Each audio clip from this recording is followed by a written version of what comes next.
जय हिंद दोस्तों। कभी कभी राजनीति की शतरंज में ऐसा मोड़ आता है जहां एक चाल पूरी बाजी को पलट देती है और सारी दुनिया को हिला कर रख देती है।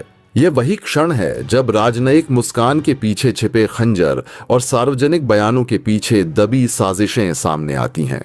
अमेरिका और खासकर डोनाल्ड ट्रंप ये मानकर चल रहे थे कि यूरोप को भारत के खिलाफ खड़ा करना आसान होगा, क्योंकि यूरोप की ऊर्जा और सुरक्षा जरूरतें वॉशिंगटन की पकड़ में थीं। योजना साफ थी, भारत को रूस से तेल और हथियार खरीदने पर दबाव डालना, चीन के मुकाबले में पूरी तरह अमेरिकी नीति पर निर्भर बनाना और डॉलर पर ही व्यापार को सीमित रखना। ट्रंप को लगता था कि उनकी पुरानी अमेरिका फर्स्ट रणनीति ही नए भू राजनीतिक खेल में भी काम आएगी।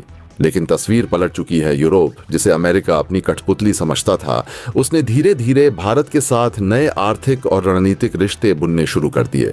जर्मनी और फ्रांस जैसे देश खुले तौर पर भारत के साथ रक्षा और ऊर्जा सहयोग की दिशा में आगे बढ़ रहे हैं। यूरोप को अब एहसास हो चुका है कि अमेरिका की आंख मूंद कर नकल करना उसे रूस के खिलाफ युद्ध में और गहरे फंसा देगा, जबकि भारत के साथ खड़ा होना उसे एशिया में नए मौके देगा। इधर भारत ने भी शतरंज की गोटियां चुपचाप ऐसे सजाई कि दुनिया दंग रह गई। रूस के साथ ऊर्जा सौदों को जारी रखते हुए भारत ने यूरोप को सस्ते दाम पर पेट्रोकेमिकल और परिष्कृत ईंधन बेचना शुरू कर दिया। यानी अमेरिका के प्रतिबंधों को दरकिनार करके भारत ने वही सामान यूरोप को दिया जो रूस सीधे नहीं बेच सकता था। यूरोप के उद्योगपति और राजनीतिक नेता धीरे धीरे समझने लगे कि भारत उनके लिए एक पुल है। रूस से दूरी बनाए रखते हुए भी ऊर्जा सुरक्षा पाने का जरिया यही वह मोड़ था जिसने अमेरिका की योजना को उल्टा कर दिया। ट्रंप और उनकी टीम को लगा कि यूरोप भारत से नाराज होगा, लेकिन हकीकत यह है कि यूरोप भारत पर और ज्यादा निर्भर हो गया। सस्पेंस यही नहीं खत्म होता। भारत ने फ्रांस के साथ मिलकर यूरोप इंडो पैसिफिक साझेदारी की बुनियाद डाली, जो सीधे सीधे अमेरिकी वर्चस्व को चुनौती देती है। ट्रंप की सोच थी कि भारत को अलग थलग करके वह चीन को भी संदेश देंगे कि अमेरिका ही एशिया का असली निर्णायक है। लेकिन अब चीन और भारत दोनों अलग अलग तरीकों से यूरोप के साथ जुड़ रहे हैं। भारत ने अपनी कूटनीति को इतना संतुलित रखा कि न तो रूस नाराज हुआ, न यूरोप अलग हुआ, और न ही अमेरिका को पूरी तरह छोड़ने का संकेत दिया। इस बहुपक्षीय खेल में सबसे बड़ा झटका ट्रंप को तब लगा जब यूरोप की संसदों में भारत के साथ मुक्त व्यापार समझौते पर गंभीर बहस शुरू हुई। यह वही कदम था जिसकी उम्मीद किसी ने नहीं की थी। अमेरिका की रणनीति ध्वस्त हो रही थी और ट्रंप, जो चुनावी मंचों पर भारत को टैरिफ किंग कहकर चिढ़ाते थे, अब देख रहे थे कि यूरोप भारत के साथ गहरी साझेदारी में उतर रहा है। इस पूरे खेल का सबसे रहस्यमय पहलू यह है कि भारत ने अपनी चालें बेहद चुपचाप चलीं। कोई बड़ी घोषणाएं नहीं, कोई आक्रामक बयान नहीं, सिर्फ रणनीतिक समझौते, तकनीकी सहयोग और धीरे धीरे बढ़ते हुए व्यापार के आंकड़े जैसे शतरंज का खिलाड़ी बिना शोर किए धीरे धीरे राजा को घेर लेता है। जब अमेरिका को एहसास हुआ, तब तक यूरोप की कई कंपनियां भारत में भारी निवेश करने का मन बना चुकी थीं। तकनीक, हरित ऊर्जा और रक्षा उत्पादन में भारत अब यूरोप का पसंदीदा साझेदार बन रहा था। और यही वह बिंदु है जहां बाजी पलट गई। अमेरिका, जो सोच रहा था कि यूरोप को भारत के खिलाफ मोहरे की तरह इस्तेमाल करेगा, आज खुद को अलग थलग पाता दिख रहा है। असल खेल अब यह है कि आगे क्या होगा। क्या ट्रंप भारत को कठोर आर्थिक कदमों से दबाने की कोशिश करेंगे? क्या यूरोप खुलेआम अमेरिका की अवहेलना कर भारत के साथ खड़ा हो जाएगा, या फिर अमेरिका को मजबूरन अपनी नीति बदलनी पड़ेगी और भारत के साथ नए रिश्ते बनाने होंगे? इस धुंधले भविष्य ने पूरी दुनिया को बेचैन कर दिया है। एक तरफ भारत की चुपचाप की गई कूटनीति, दूसरी तरफ अमेरिका का बढ़ता दबाव और बीच में यूरोप की बदलती प्राथमिकताएं। यह वह बिंदु है जहां वैश्विक राजनीति का संतुलन पूरी तरह से बदल सकता है। और यही वह क्षण है जब दुनिया महसूस करती है कि कभी कभी शतरंज की एक चाल पूरी व्यवस्था को हिला देती है। वही यूरोप जिसे ट्रंप भारत के खिलाफ हथियार बनाना चाहते थे, अब सीधे दिल्ली आ चुका है। भारत से हाथ मिलाने, भारत के साथ खड़े होने। यह कोई आम डेलीगेशन नहीं है, यह है यूरोपियन यूनियन की हाई लेवल टीम की, जो कल शाम दिल्ली पहुंची। मिशन साफ है, भारत के साथ बिलियंस ऑफ डॉलर की ट्रेड डील को फाइनल करना, जिसको लेकर 60% काम कंप्लीट भी हो चुका है। और यही बात खबर में भी बताई जा रही है। सोचिए दोस्तों, जिस भारत पर ट्रंप ने 50% तक के टैरिफ लगाकर दबाव बनाने की कोशिश की थी, आज उसी भारत के दरवाजे पर यूरोप खड़ा है। यह घटनाक्रम न केवल भारत की आर्थिक शक्ति के बढ़ते हुए प्रभाव का प्रमाण है, बल्कि वैश्विक भू राजनीतिक समीकरणों के बदलते रुझानों का भी प्रत्यक्ष उदाहरण है। वही यूरोप जिसे पूर्व अमेरिकी राष्ट्रपति डोनाल्ड ट्रंप भारत के खिलाफ एक रणनीतिक हथियार के रूप में इस्तेमाल करना चाहते थे, अब सीधे नई दिल्ली में खड़ा है, भारत से हाथ मिलाने और साझेदारी को मजबूत करने के इरादे से। यूरोपियन यूनियन का यह उच्च स्तरीय प्रतिनिधिमंडल कोई साधारण डेलीगेशन नहीं, बल्कि एक ऐसा मिशन लेकर आया है जिसका उद्देश्य है भारत के साथ अरबों डॉलर की ट्रेड डील को अंतिम रूप देना। इस डील का लगभग 60% काम पहले ही पूरा हो चुका है और अब यूरोप स्पष्ट संदेश दे रहा है कि उसे भारत की विशाल अर्थव्यवस्था और उसका बढ़ता हुआ वैश्विक प्रभाव चाहिए। अगर हम पीछे देखें तो कुछ ही साल पहले ट्रंप प्रशासन ने भारत पर 50% तक के टैरिफ लगाकर दबाव बनाने की कोशिश की थी ताकि भारत अमेरिकी शर्तों पर व्यापार करने को मजबूर हो जाए, लेकिन भारत ने उस दबाव को सहा, अपनी नीतियों को बदले बिना आगे बढ़ता रहा और अब स्थिति पूरी तरह से पलट चुकी है। यूरोप जिसे अमेरिका कभी अपने रणनीतिक हितों के लिए भारत के खिलाफ खड़ा करना चाहता था, आज खुद भारत की दहलीज पर खड़ा है। साझेदारी की याचना करता हुआ भारत और यूरोपियन यूनियन के बीच यह संभावित समझौता केवल आर्थिक महत्व का नहीं है, बल्कि यह अंतर्राष्ट्रीय राजनीति की दिशा बदलने वाला कदम हो सकता है। यूरोप लंबे समय से रूस यूक्रेन युद्ध के बाद ऊर्जा संकट, चीन पर निर्भरता और अमेरिकी दबावों से जूझ रहा है। चीन के साथ उसका व्यापारिक रिश्ता पहले जितना मजबूत था, अब उतना सुरक्षित नहीं रहा, क्योंकि यूरोप को चीनी आक्रामकता और अनुचित व्यापार नीतियों का खतरा साफ दिखाई दे रहा है। वहीं अमेरिका पर पूरी तरह निर्भर होना यूरोप के लिए घाटे का सौदा है, क्योंकि वॉशिंगटन हमेशा यूरोप को अपने हितों के हिसाब से ढालना चाहता है। ऐसे में भारत उनके लिए एक आदर्श विकल्प बनकर उभर रहा है, एक विशाल मार्केट, स्थिर लोकतंत्र, भरोसेमंद साझेदार और तेजी से बढ़ती हुई टेक्नोलॉजी मैन्युफैक्चरिंग हब।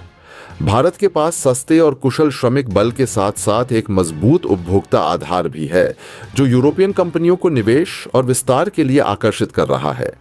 यूरोप की यह रणनीतिक शिफ्ट भारत के लिए भी एक सुनहरा अवसर है।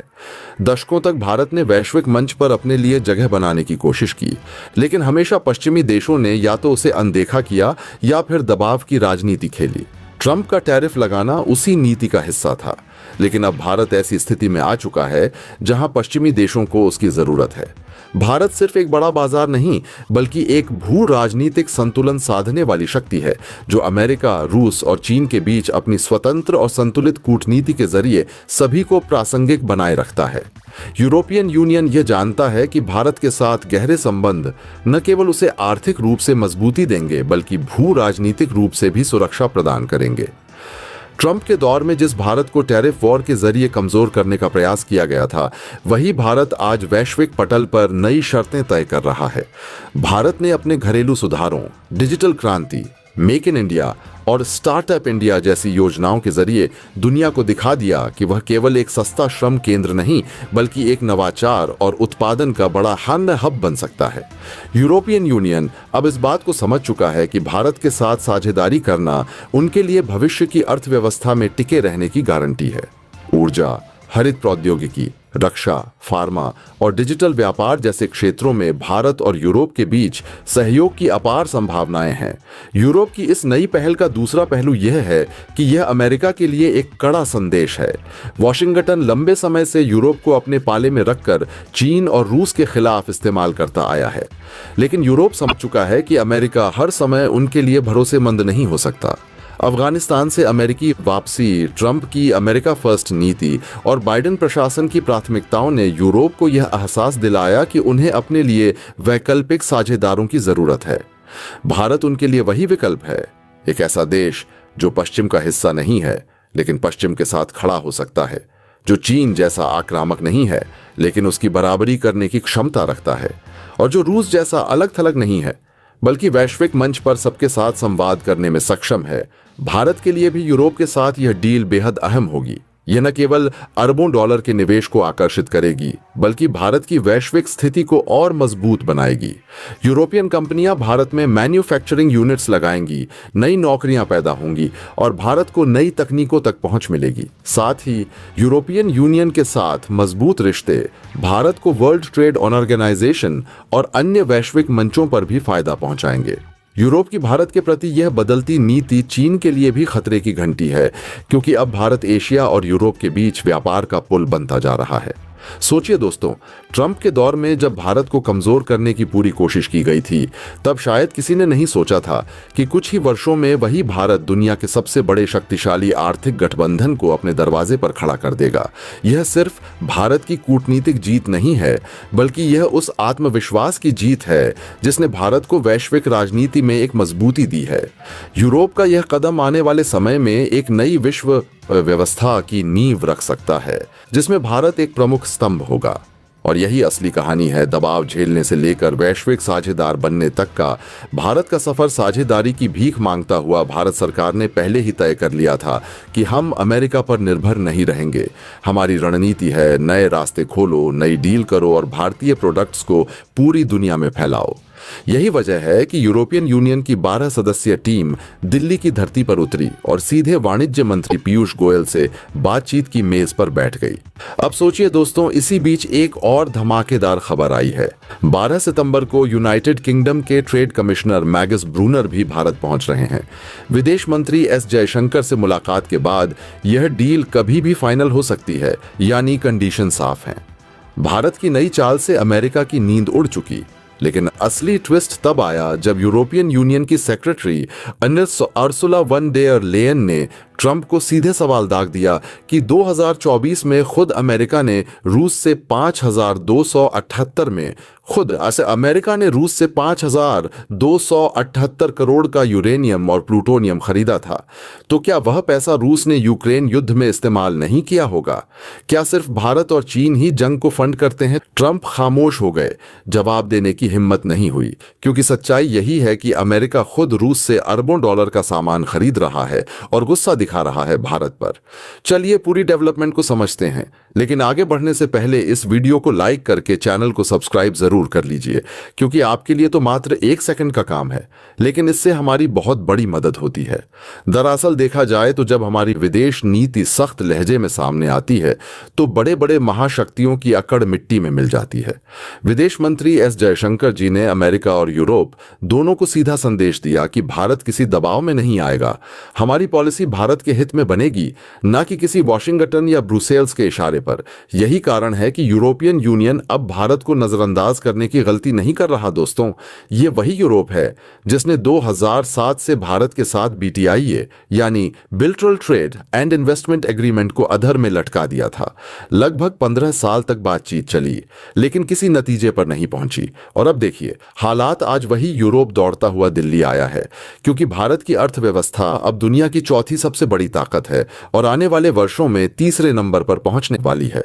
फिलहाल कहानी यहीं खत्म नहीं होती। यूरोप ने एक और नया खेल शुरू किया है, जो है कार्बन टैक्स। यूरोप कह रहा है कि अगर भारत से इस्पात या सीमेंट जैसी इंडस्ट्री प्रोडक्ट्स यूरोप में आएंगे तो उन पर अतिरिक्त टैक्स लगेगा, क्योंकि भारत का कार्बन उत्सर्जन ज्यादा है। यानी सीधी बात, भारत के सामान को यूरोप में महंगा करके हमारी कंपनियों को नुकसान पहुंचाना। सोचिए दोस्तों, क्या यह सही है? जब यूरोप और अमेरिका खुद पिछले 200 साल से औद्योगिक क्रांति करके कार्बन उत्सर्जन का पहाड़ खड़ा कर चुके हैं, तब उन्हें कोई नहीं रोकता। लेकिन जब भारत विकास की राह पर तेजी से बढ़ रहा है, तब वे पर्यावरण के नाम पर हमारे पैरों में बेड़ियां डालना चाहते हैं। भारत ने इसका जवाब भी तैयार कर लिया है। जयशंकर ने साफ कर दिया कि भारत ग्रीन टेक्नोलॉजी में निवेश करेगा, लेकिन किसी की धमकी से नहीं। अगर कार्बन टैक्स लगाया जाएगा तो भारत भी अपने एक्सपोर्ट पर काउंटर टैक्स लगाएगा। इसका असर क्या हुआ? यूरोपियन यूनियन तुरंत बैकफुट पर चली गई, क्योंकि हकीकत यह है दोस्तों कि भारत का मार्केट इतना बड़ा है कि यूरोप उसे खोने का रिस्क ले ही नहीं सकता। एक उदाहरण लीजिए कि जर्मनी की सबसे बड़ी कार कंपनियां हर साल लाखों गाड़ियां भारत में बेचती हैं। अगर भारत ने काउंटर टैक्स लगा दिया तो जर्मन कार कंपनियों को अरबों डॉलर का नुकसान होगा। यही डर यूरोप को मजबूर कर रहा है कि वह भारत से दोस्ती निभाए, दुश्मनी नहीं। अब जरा सोचिए, जिस यूरोप को अमेरिका ने अपने खेमे का सैनिक बना रखा था, वही आज भारत की चौखट पर आकर भारत से डील की टेबल पर बैठा है। ये नज़ारा सिर्फ एक समझौते का नहीं, बल्कि आने वाले वक्त का संकेत है। ये वही यूरोप है जिसने कभी भारत पर हक जमाने की कोशिश की थी। आज वही यूरोप भारत से हाथ जोड़कर कह रहा है, हमें तुम्हारे साथ खड़ा होना है। यानी इतिहास उन्हें पूरा चक्कर काट लिया है।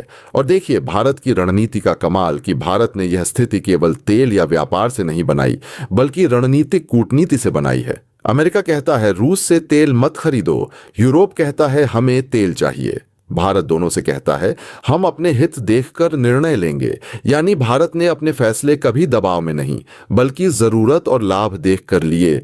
जैसे गांव में कोई बड़ा किसान मंडी से सीधा सौदा करता है, कोई उसे रोक नहीं सकता क्योंकि उसका उत्पादन सबको चाहिए। वैसी ही स्थिति भारत की हो चुकी है और यूरोप की मजबूरी भी है, क्योंकि वह खुद भारत पर इतना डिपेंडेंट हो चुका है कि वह भारत से अपनी डिपेंडेंसी हटा ही नहीं सकता। यूरोप को सर्दियों में हीटिंग ऑयल चाहिए, बिजली चाहिए, गैस चाहिए। रूस से सीधी सप्लाई अब उतनी आसान नहीं रही। अमेरिका भी दूर है और महंगा है। ऐसे में सबसे बड़ा विकल्प कौन बचा है? तो सीधा जवाब है भारत। भारत सस्ता तेल रूस से खरीद कर उसे रिफाइंड करके यूरोप भेज रहा है। यह वही मॉडल है जिस पर यूरोप को भी राहत और भारत को भी फायदा मिल रहा है। और अमेरिका की बेचैनी भी बड़ी है, क्योंकि डोनाल्ड ट्रंप और अमेरिका को सबसे बड़ा डर यही है कि अगर यूरोप और भारत सीधे रिश्ते गहरे करने लगे तो अमेरिका का बिचौलिया खेल खत्म हो जाएगा, हथियार का बिजनेस घटेगा, ऊर्जा का कंट्रोल कम होगा और सबसे बड़ी बात यह है कि भारत का कद दुनिया में और बढ़ेगा। और दोस्तों, यह सिर्फ भारत यूरोप का खेल नहीं है, यह एक वैश्विक बदलाव है जहां ब्रिक्स और ग्लोबल साउथ अब तय कर रहे हैं कि दुनिया किस दिशा में जाएगी। यानी अब अमेरिका का वन वे ट्रैफिक बंद हो चुका है। भारत आज रूस से भी तेल खरीद रहा है, अमेरिका से भी एलएनजी ले रहा है और यूरोप को भी सप्लाई दे रहा है। दुनिया की तीनों शक्तियां, रूस, यूरोप और अमेरिका, भारत से जुड़ने को मजबूर हैं। दोस्तों, आपकी क्या राय है? कमेंट बॉक्स में जरूर से बताएं और साथ ही चैनल को सब्सक्राइब करना ना भूलें। आपके एक सब्सक्राइब से हमारी काफी बड़ी मदद होती है। जय हिंद, जय हिंद।